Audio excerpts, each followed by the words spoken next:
Hi all, இது ஆடி 3வது வெள்ளி அன்றைக்கி எடுத்த வீடியோ. அன்றைக்கி தான் வீட்டில் அம்மனுக்கு வந்து படைச்சிருந்தேன்.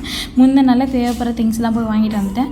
லஞ்சுக்கு வந்து சிம்பிளாக சாம்பார், அப்புறம் வாழைக்காய் ஃப்ரை, அதுக்கப்புறமா வந்து கீரை பொரியல் எல்லாமே ரெடி பண்ணியிருந்தேன். ஒரு 12 லஞ்ச் ஒர்க்லாம் முடிஞ்சிருச்சு. ஒரு 3 போல் சாமிக்கு நெய்வேத்தியமெல்லாம் ரெடி பண்ண ஆரம்பிச்சிட்டேன். எங்கள் வீட்டு சைடில் வந்து சக்கரை பொங்கல், அப்புறம் பால் கொழுக்கட்டை, ஸ்வீட்ஸ், ஃப்ரூட்ஸ் எல்லாமே வச்சு சாமி கும்பிடுவாங்க. உங்கள் வீட்டு சைடில் என்ன பழக்கம் அப்படிங்கிறத மறக்காமல் கீழே கமெண்ட்டில் ஷேர் பண்ணுங்கள். ஒரு 3 போலவே வந்து ரெடி பண்ண ஆரம்பிச்சிட்டேன். இந்த பானை புதுசாக வாங்கியிருந்தது, நான் முன்னாடி வாங்கியிருந்தேன். இது இந்த தடவை தான் வந்து சாமிக்கு நெய்வேத்தியம் பண்ணும்போது தான் பண்ணணும்னு இருந்திருக்கு போல். அப்புறம் வாசலில் தோரணம் எல்லாமே கட்டி விட்டுட்டு சாமி ரூமில் பூலாம் வச்சு எல்லாம் ரெடி பண்ணிட்டேன். மாக்கோலம் வந்து எனக்கு தெரிஞ்ச மாதிரி போடுறேன். இப்போ தான் நான் மாக்கோலமே போட ஸ்டார்ட் பண்ணியிருக்கேன்.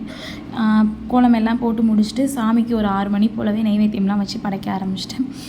பூஜை ரூமில், அதாவது கிச்சன்லேயே வந்து பூஜை ஷெல்ஃபுக்கு கீழே வந்து இலை போட்டு எல்லாமே வந்து நல்லா படைச்சி திருப்தியாக சாமி கும்பிட்டுட்டோம்.